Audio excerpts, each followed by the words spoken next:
Thank you very much, Sister Parker. Let me give a very special greeting to everybody who's here tonight. It's always a great pleasure to be in St. Mary's South, the Republic according to the representative. But I'm also always very happy to be in St. Mary's South to come and give support to Brother Hilson Baptiste. As he was saying, he's been in the struggle for a long time. And so we have been working together to really move this country forward even before we're in government. I'm also very happy to be here tonight to say to the country and to this constituency that as far as leadership is concerned, we are very happy, very proud to march under the banner of the UPP under the leadership of the Honorable Dr. Baldwin Spencer. Many years ago, King Shortshirt sang about the need for a new kind of man with a new kind of mind for a new and greater society. And that remains the vision of our leader, creating opportunities for our young people and making certain that we create a future that our children and their children can live without a legacy of high debt and an unsustainable future, but rather they can live knowing that we built a good foundation and a strong platform for them. Now, my brothers and sisters, when people talk about the times that we're experiencing, some of them talk as though Antigua can change the world. If you listen to the news, you realize that what we're going through, we've never gone through before. But our aim is not to dwell on bad news, but rather to let you know that under the UPP, you can go to sleep at night and know that the future is secure. Oh, yes. And I often tell people, if you want to know what it would be like under the Labour Party, the first thing you have to do is a comparison. And I challenge anybody, look at the 28 years of the Labour Party and measure that against the 8 years of the UPP. And in particular, look at the last 10 years of the ALP on the Leicester Bird and compare it with our period. I have spoken about things like Social Security. Can you imagine that for 28 years, after the PLM built Social Security, and for the period that the PLM was in office, they never took a dime out of Social Security, and they made sure that all the contributions were paid, so that the benefits for the old, for the young, for those who require maternity, disabled benefits, and these things could be secured. But for 28 years, unprecedented in the world as far as I know, they took the contributions, and not only did they not pay them in, they didn't even pay in what they should have paid in as employers. Now, can you imagine what that does to an institution for 28 years when you don't put in anything, and not only not putting in, you take out? And they borrowed and they borrowed and they took money from Social Security that they never paid back. And when we recently settled everything, when we brought it to Parliament, it was over $500 million owing to Social Security that we've had to address. And we inherited that, but it's we who had to fix it. And we fixed it with a long-term bond whereby we pay back in portions over a period of time. But what we have been able to do in these difficult times is to make sure that the government pays in a way that is current. In other words, all of our contributions right now are current. Now, we are doing that to try and rebuild Social Security after they brought Social Security to its knees by not putting in anything and taking out hundreds of millions of dollars. That is the legacy of the Labour Party. And then they have the nerve to talk about UPP mashing up country. When you look at the relationship with this government and Barbuda, by way of comparison, when Lester Bird, Hugh Marshall, Robin Yearwood them related to Barbuda, it was a purely commercial relationship. They looked only at the sand in Barbuda. And between them, they mined the sand there, made their money out of Barbuda, and did nothing for Barbuda. We went to Barbuda to have a public meeting when the Labour Party was in office. And this would have been somewhere around 2002, 2003. And up to then, Barbuda was so dark, I remember commenting that if you shut your eye, you can see better. That is how they neglected Barbuda. But you go to Barbuda today. Barbuda have miles of road.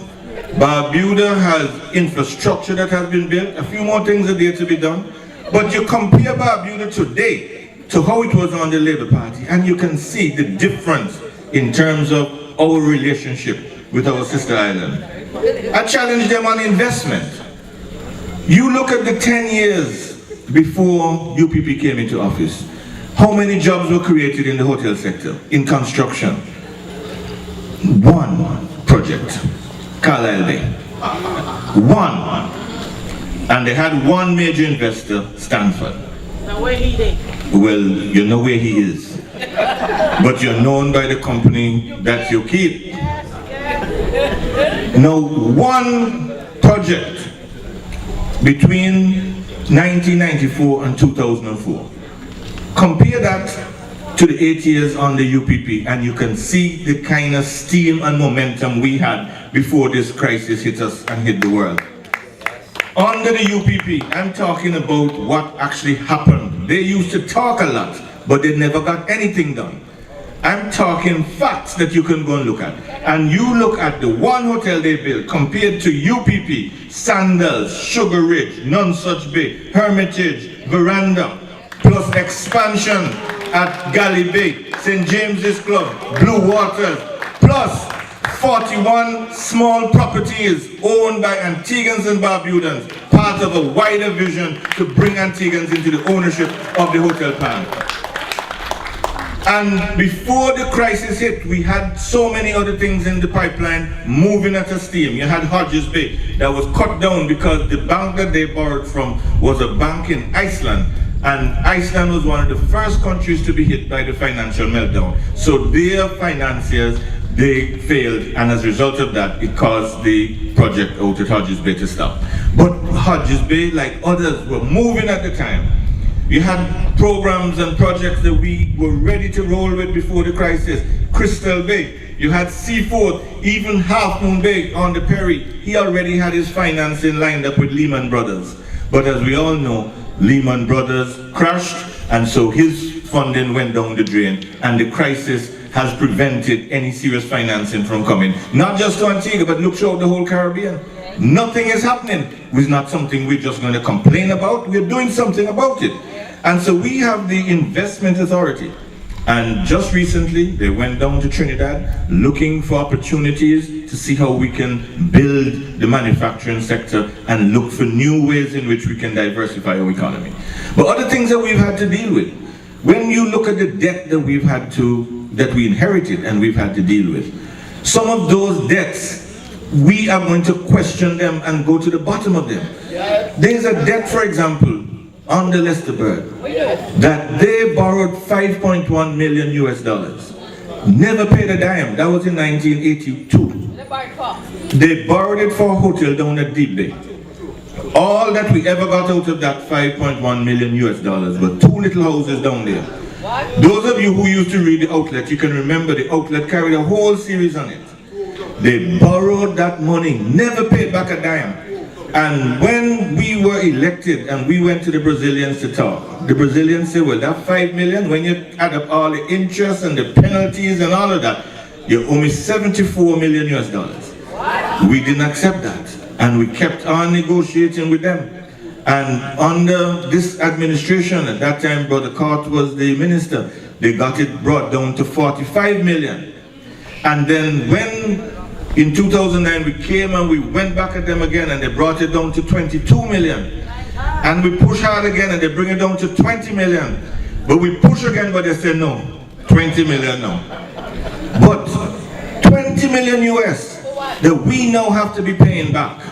Taxpayers' dollars have to be paying back. And up to now, all you have is 2 little houses down at Deepy. Because remember, when Royal Antiguan was built, it wasn't built with this money, it was built with Italian money. So that 5.1 million that they borrowed from Brazil, up to now, it's the UPP government that's dealing with that. But we're going to get to the bottom of that because there's no paper trail. The only thing we have the agreement, we know the money was paid, but we can't find what the money was spent on. And then they're talking about vote of no confidence. Now, when you then come back to what it was like in 2002 and 2003, can you remember? In 2002-2003, when I was in Parliament last week, I was able to read from documents where the then Prime Minister Lester Bird was writing to the IMF, begging for help, begging them to send somebody to Antigua to craft what he was called a medium-term plan, because they had no clue of what to do. There were documents signed by Asset Michael where they were saying they have no money, don't know what to do. They did not know what they were doing. They were just staggering from pillar to post. Now, at that time, the world economy was doing well. Everybody else was doing well. But in Antigua, this was when everything really came crashing down. They could not hold up. Look, they were so glad when UPP won. But they were there saying on the sidelines, because they know what they had left. It can't last 6 months. Because they were so sure that, look, the kind of mess that we live here, you can't survive 6 months. We did 6 months. And they said, oh, 1 year, 1 year. They said 1 term, we're gone the 2nd term.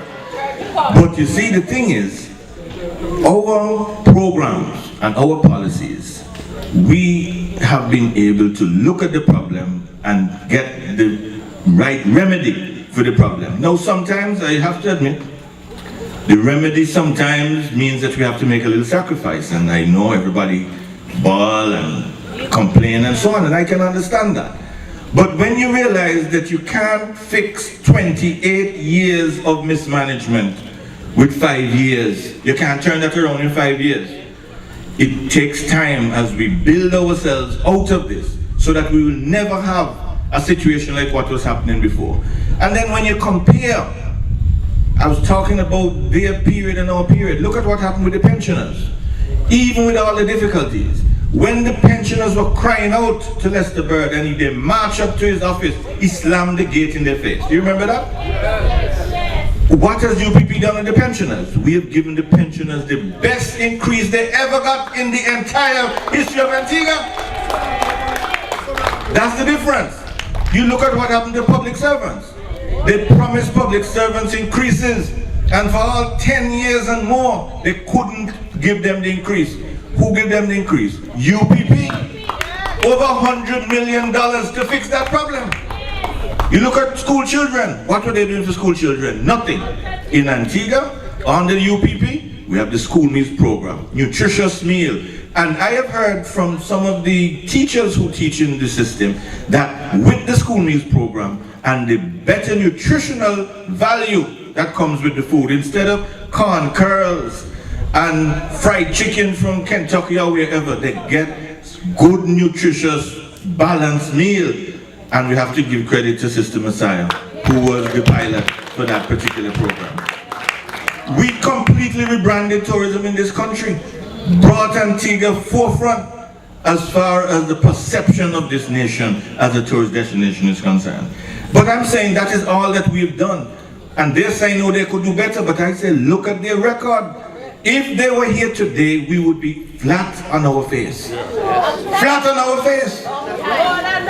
But even as we speak here, I just want to recognize in the audience a gentleman by the name of Mr. Alton Urban. I'm singling him out because as we go forward, there's so much for us to look forward to. He is going to be piloting a major project that Cabinet has just approved.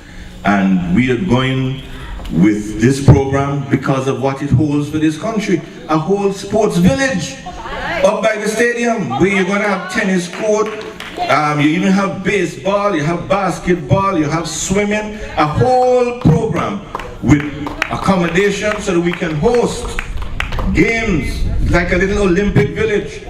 That's something to look forward to. Cabinet just received the program. We think it's a good idea and we're giving that its full support. Just last week, we broke ground at the Lightfoot Housing Project with Brother Codrington. $14 million he's looking to invest with 70 houses. That's work for our tradesmen and carpenters and so on. And then down at Hatton, another housing project is coming down there soon. Right now at Jolly Harbour, they're starting to crank up again. We have already seen what is happening. They have been able to get some good construction plans completed. And they're starting to roll right now as we speak down at Navy Island it is, right? With the Harbour Island, right there. That is now something that is in progress. And Jumbie Bay, I mean, just today we're looking at the figures in terms of the revenue for the month so far.